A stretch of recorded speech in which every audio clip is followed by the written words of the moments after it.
We are CEOs, executives, educators, and professionals from all sectors of society who support the global expansion of betterment in the world through joy and Joyely. I'm your host, Sheryl Lynn, founder of the Chair of Joy Experience. Together, we have developed the World Council of Joy, and our council invites CEOs and innovators from impactful organizations to the JOYELY Podcast. We showcase how generous, bold, and fully engaged they are in their work and what a culture of joy is to them.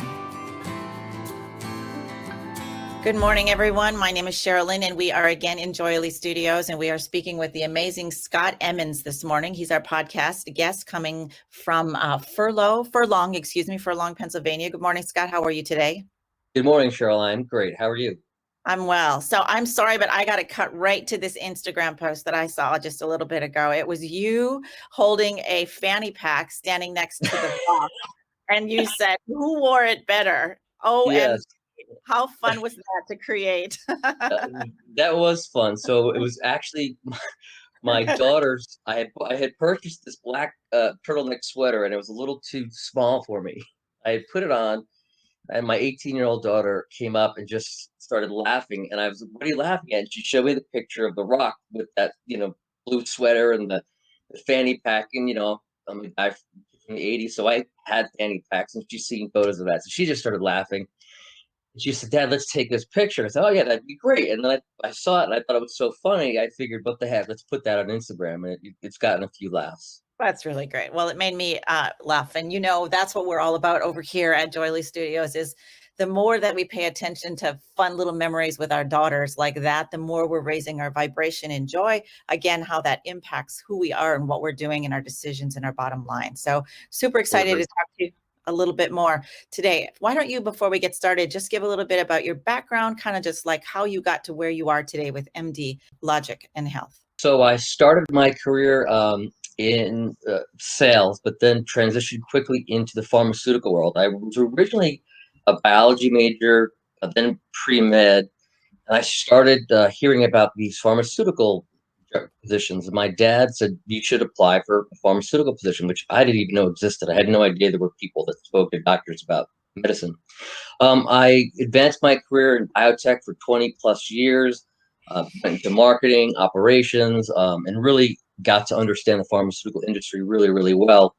And then became an executive within a number of different pharmaceutical companies. And one of the things we looked at was what's the engagement level of our employees? What's that current happiness level and satisfaction level in the job? Because it often correlated directly with performance. I sold my last company in what's called Ola Region. That was a therapeutics company for wound care, and decided it was time for me to really pursue my passion in life, which is health and wellness, and particularly health and wellness through modalities, diet, and nutrition and supplementation. Awesome. And so then you started a company in 2020 amidst the pandemic. Tell me about that a little bit. Yes, so we started, my co-founder and I started a health and wellness company called biologic Health. That was started quite literally February 14th of 2020. So just as the pandemic kind of became a thing, we had launched the company, and that was both good and bad. We learned a lot of different things, and I think the public was really aware of and becoming more and more aware of how important health is to their overall happiness, security, and just in general, like what that means and why they should do that. But there were some challenges launching in the middle of a pandemic. That was an interesting experience. We can discuss more if you'd love. Well, I am curious. I think maybe you could just sort of tell me in general what your biggest challenge is right now. I mean, maybe it's something related to that, or maybe it's different. So go ahead. Our biggest challenge now is, prior to the pandemic, our vision was to go to physicians and the healthcare community in general and discuss our products and various different devices, supplements with the physicians and have them educate their patients. We wanted to connect healthcare professionals to their patients/clients, depending on what that profession was. Well, the pandemic really shut down that ability to get that face-to-face time. And then a lot of other companies that hadn't been around came kind of pouring into the marketplace. And so the marketplace got really flooded with a lot of noise, some of which wasn't necessarily helpful. And then there was a lot of confusion as to, what should I do? Which company should I go with? And so that was our struggle then. And we are now coming out of that struggle. And I've begun to create a nice network with the functional medicine and integrative coaching community. So let's talk about something we're both passionate about. I think that health and wellness and getting people to pay attention to, you said earlier, their levels of happiness. And for me, it's joy. I think happiness and joy are a little bit different. Happiness for me is a little fleeting. People kind of come and go with, hey, I'm not feeling so good. I'm going to buy a car. I feel good. I bought the car. I'm happy. Oh, the car broke. So there's certain levels of happiness that kind of come and go. But joy is something very sustainable, and we have access to it all the time. How would you say corporations that you're working with right now are measuring that? Is there a metric for that? I think everyone is trying to. First of all, I think that's a great distinction between happiness and joy. I never really thought about it that way, but I do agree that happiness is sort of that instant sort of gratification versus joy, which is a little sort of a lifestyle choice of just being happy in the moment all the time, or joyful is a better way to say that. But in terms of corporations measuring, I think there are lots of people trying to do that, but I don't know that they really get to the root of whether or not their folks are happy. And I also know both firsthand from being an executive measuring it and then being an employee being measured, there's a certain hesitancy to be completely truthful with how your current state of joy with the company or the job or the position. And I just think that's naturally inherent in people that they don't want to be too negative to their company or that be perceived as being negative.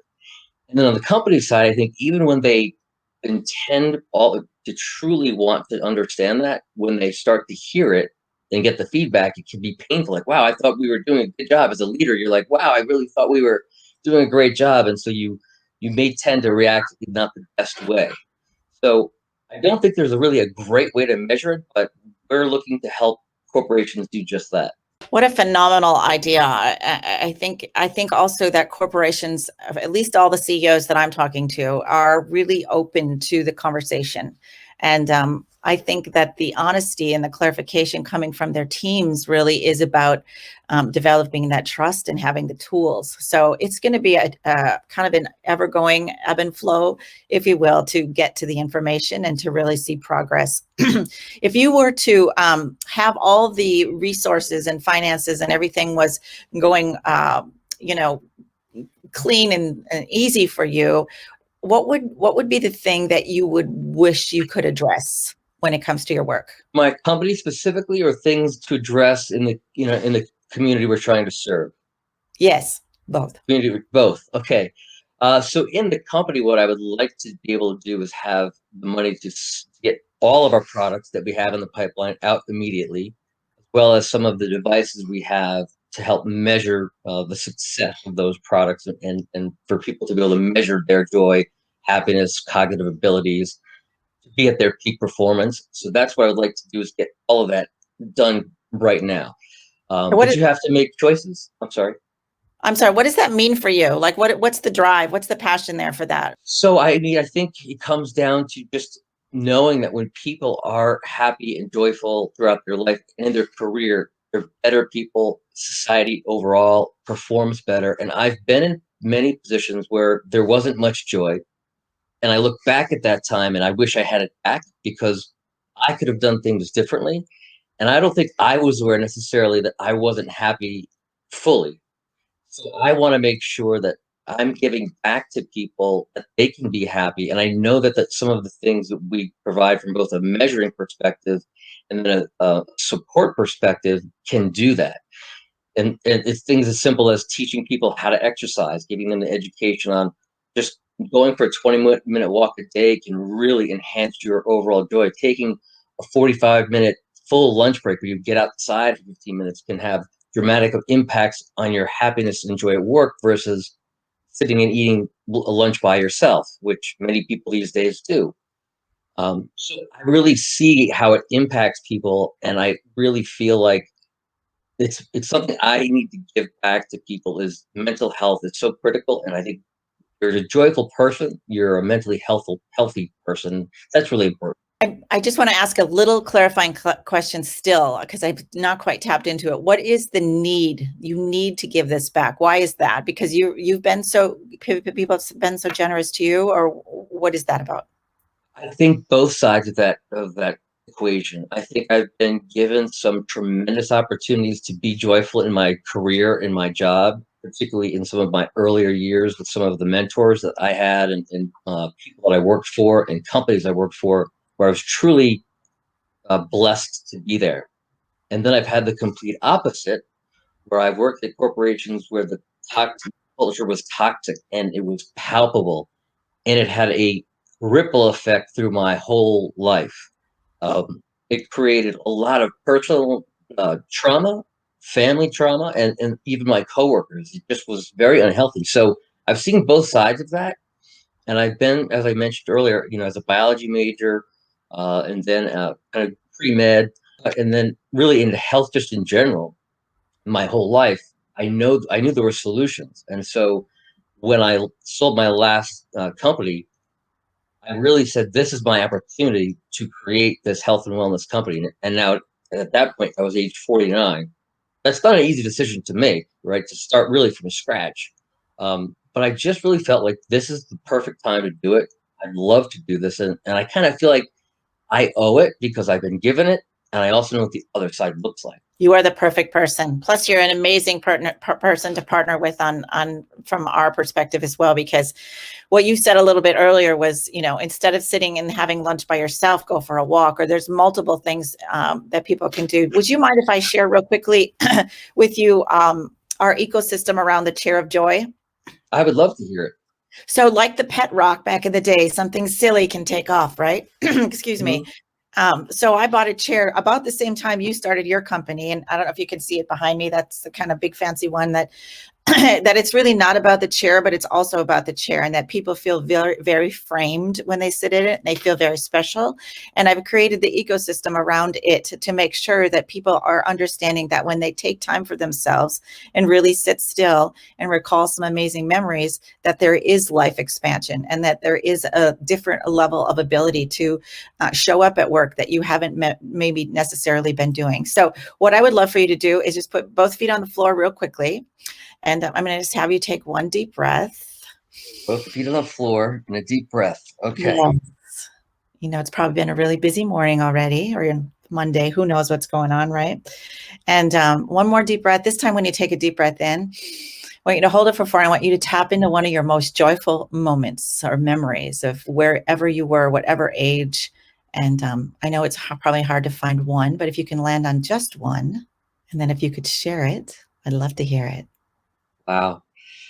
Yeah, so that's an interesting exercise. Wow, it took me right there very quickly. And it is funny how, even though I'm very aware that breathing is so important, just those 2 breaths really relaxed me. That was great. So the moment I went to was I decided when my son was 16 or 17, it was time for a digital detox, and he was dating this girl for a couple of years, and constantly on the phone, the texting and the teenage drama and all that, and the Instagram was becoming a big thing at that point.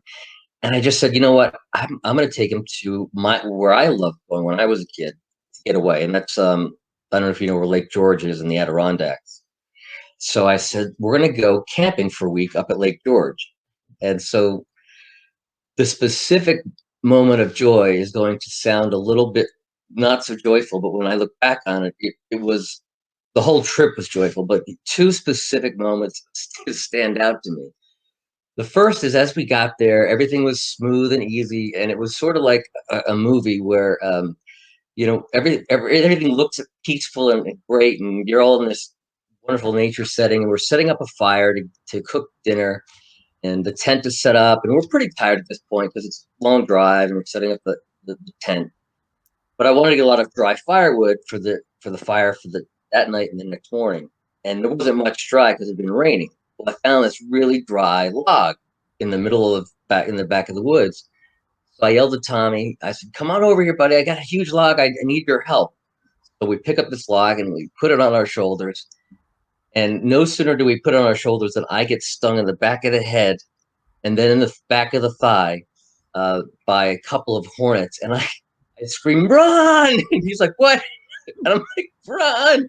So we throw the log off, and then just like out of a cartoon from the 80s, there's this like giant hive of bees or hornets, I'm not sure what, chasing us, and we are running to the lake at full force, both getting stung along the way. Which, of course, we jump in the lake, and they're buzzing around us for a little bit, and then finally they all go away. And then that night, it pours rain.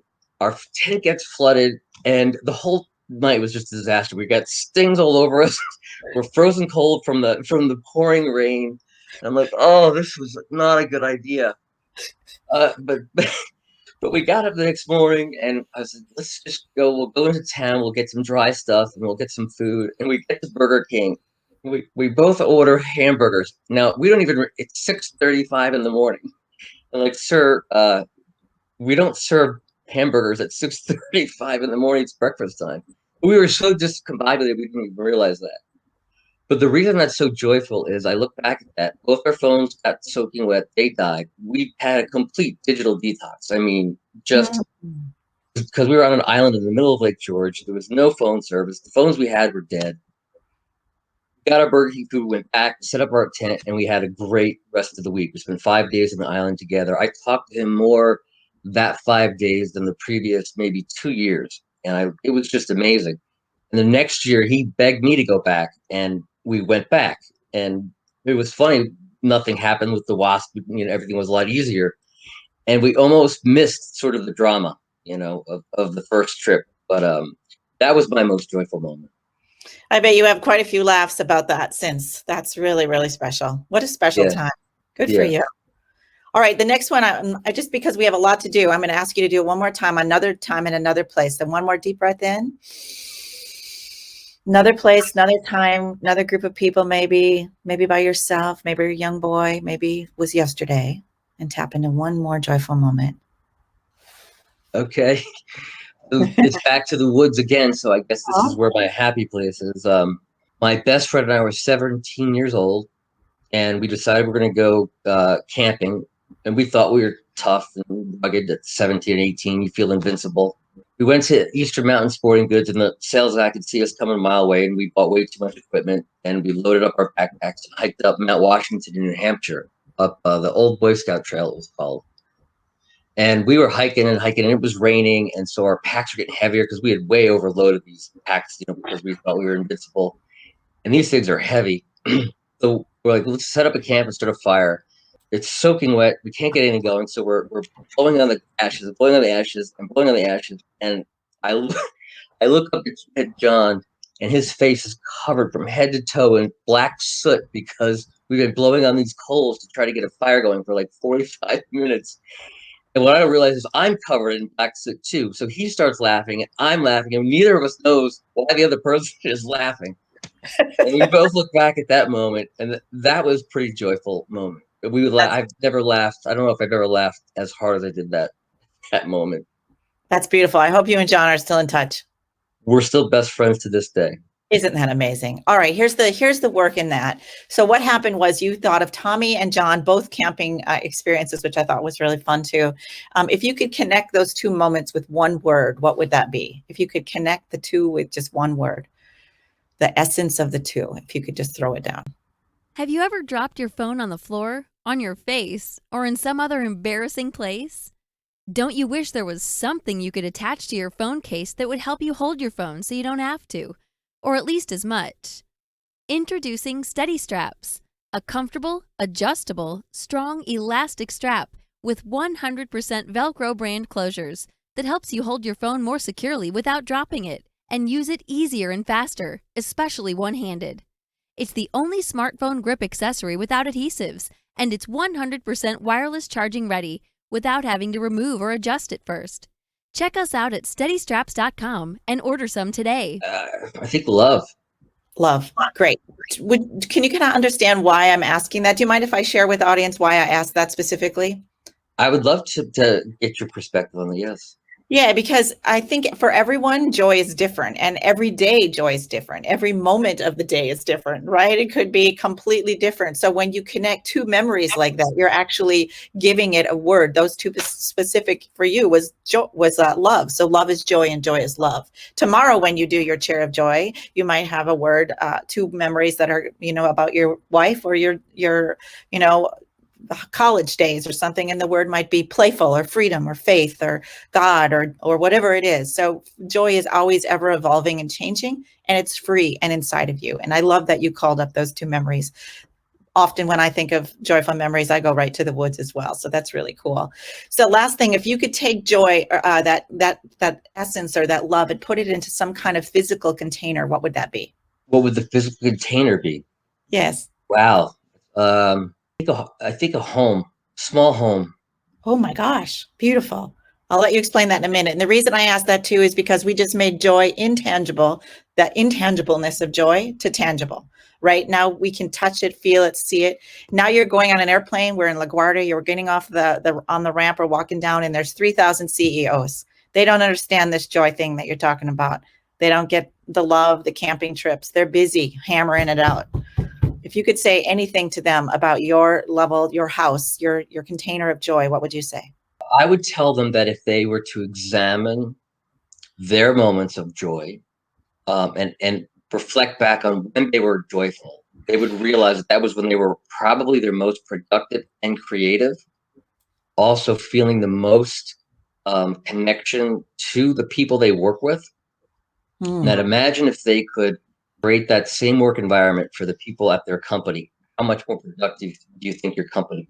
That's beautiful. And so how do you think that your work is addressing the CEOs, or how can we support you in that? What is it that you need? I think what our work will do and is doing now is one of the core tenets of our company is educate the consumers and connect healthcare professionals with patients to give them the tools to both measure someone's happiness, physical wellness, and mental wellness, and then give them the tools to help them do that along with the education of how.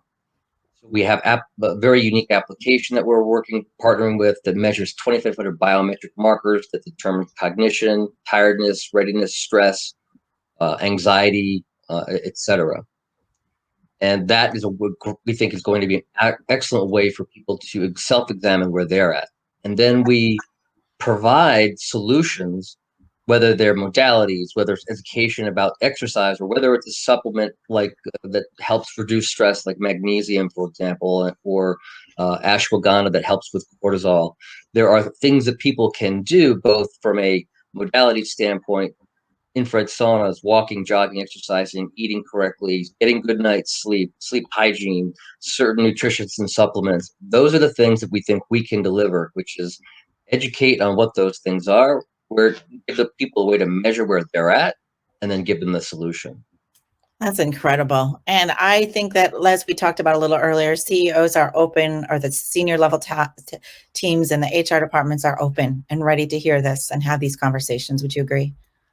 Absolutely. I think the HR folks are always looking for a way to do that. And I think more than ever, CEOs are now recognizing through the pandemic, and even before that, the trend was happening, that mental health and joy and happiness in the workplace will be better for my company in the long run.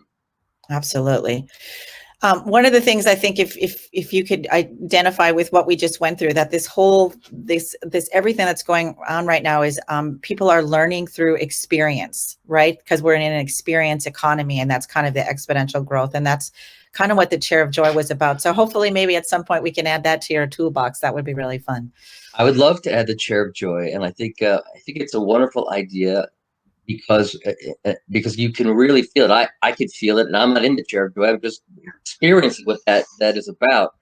But there's a lot of psychology that talks about the way you dress, the way you wear, does have an impact on your mental, like where you are mentally. And I think when you sit in a chair that is called the Chair of Joy, right, you recognize that I'm here to experience this, and this is what I'm going to do while I'm in this chair. Yep. So I think it's fantastic. And I'm impressed, and I would love to talk more about it. So yeah, it's all about the neurotransmitters, right? The better you get at it, the more dopamine and serotonin levels that we have, and of course, it affects everything that we do. So where is your Chair of Joy? Away from your computer, if you could pick one in your house, where would that be? In my house, it would be outside my house, where my wife and I often are blessed enough to overlook a small farm that the sun sets behind every night. And so we've lived here 17 years. And for many of those years, especially in the summer, we would go out, glass of wine, glass of sparkling water, whatever that is, and just watch the sunset and talk. And that's a shared joy at the house. Your wife sounds lovely. That's beautiful. Sarah, yes, she's wonderful. That sounds really nice, really, really nice. So again, if we were talking to CEOs, we would ask them to get in their chair of joy like 3 times a day. So for you, I would recommend, just to get things moving quicker for your company as well, get out to that chair more than just at sunset, right? Try to find your way there 2 or 3 times a day and just tap into some memories with Tommy and your best friend and college days and let those resonate and really feel them. Like, did you feel them when you did that? They just kind of went through your whole body. Yeah, I mean, I don't know if it came through in my voice, but absolutely, I could feel like I was back there again. And it was nice to relive those. So thanks. You kicked off my day in a very positive way. Yeah. And it's funny you said I have been trying to get up and go for a walk every morning just to get outside, get the blood flowing, because I know that's great for you, right? But a couple of times I've sat at this laptop for 8 straight hours, and my wife comes in and says, "Hey, the sun is setting. You come out and watch it. It's beautiful." And a couple of times I've said no, and I caught myself. I'm like, you got to get up out of this chair and go see the sunset, right? Because you can get so wrapped up in things because you think it has to get done, but in the end, you're less effective because you're just burning up your dopamine, you're burning through your emotions, and you're not productive. Yes. And would you agree that if you did get out to the chair of joy more often, that in fact, some of those things that have to get done would get done quicker? That in the silence and in the quietness, that more things are coming down from the universe and presenting themselves to you. Wouldn't you agree? I would say whether or not they got quicker or not isn't all that relevant, but they would get done better. Yes. Clear. That I know. Because every time I've gone for a walk or I go outside and I reset, something I hadn't thought of or that's deep in the back conscious becomes, oh, wow, well, that's the solution. Or this is what I should have done. Or, oh, I forgot about this particular thing. But I definitely think those moments of silence and joy allow your brain to solve the problems on a subconscious level versus you just trying to think through it so hard you just can't get there. Yeah. Yeah, and the experience of doing that with teams as well. I mean, I can just see how this could blow companies out of the water. So that's why I'd love to talk to people like you in the space. We're talking to CEOs all over the country that are in that own hospitals and are trying to run things at that level during a pandemic. And I think that a little focus into stopping and slowing down and smelling the roses, if you will, really make a difference. So if you could say anything to our audience about your takeaway today or anything about your work at all, please, what would you like to share with us today? It's kind of a really open-ended conversation, but go for it. So I think the first thing I'm taking away is how important the mission that we're on is. It's more important than I guess I even thought. Speaking to you and recognizing that you are seeing this massive need among CEOs and corporations to have this joy and mental well-being really lets me know just how significant what we're trying to do is. I knew it was big, but that's reassuring. The other is, even though I'm in this space, even I have to be reminded that, hey, you got to sit down in the chair of joy sometimes, more often than you probably are already, and take good care of yourself too. And self-care is not, selfish, right? You need to do that to be there for others. So I think those are the 2 big takeaways. Is I'm surprised at how effective it was for me to have those moments of joy. I'm surprised and glad that I was able to have those, and I recognize, boy, I need to do that more often. Boy, this is really important. Beautiful. Well, wow. Thank you for sharing that. What my takeaway was the idea of collaboration, I think, and mentorship collaboration, really, right? Because I've learned from you, I mean, just your whole line of products and ideas and devices is just mind blowing. I mean, the tools and the resources that you have to offer CEOs is something that I need to put in my toolbox as well, right? When I'm talking to people. So I think that so many of us are kind of on the same playing field, but we do things better together. So I hope at some point we can have another conversation and continue this good work. I think we can absolutely combine some of our or tools to help people have more joy, that would be tremendous. Well, my ask for you, sir, is I'm going to send you the format for the Chair of Joy experience and try to get you and your wife out there, a few times a day. I think that'll be phenomenal for everybody. That sounds wonderful. I will try to do that. All right, we'll stay on just a little bit, but everybody, thank you very much for being here with us today with Scott Emmens in Furlong, Pennsylvania, and continue your good work with MD Health Logic and your partners, and I am sure we'll see you on the road. All right. Thank you so much. You take care. This Bye-bye. show has been produced by Market Domination, LLC. To discover how you can have your own show completely done for you and turn it into a real published book and become the authority in your marketplace, go to www.marketdominationllc.com/podcast offer.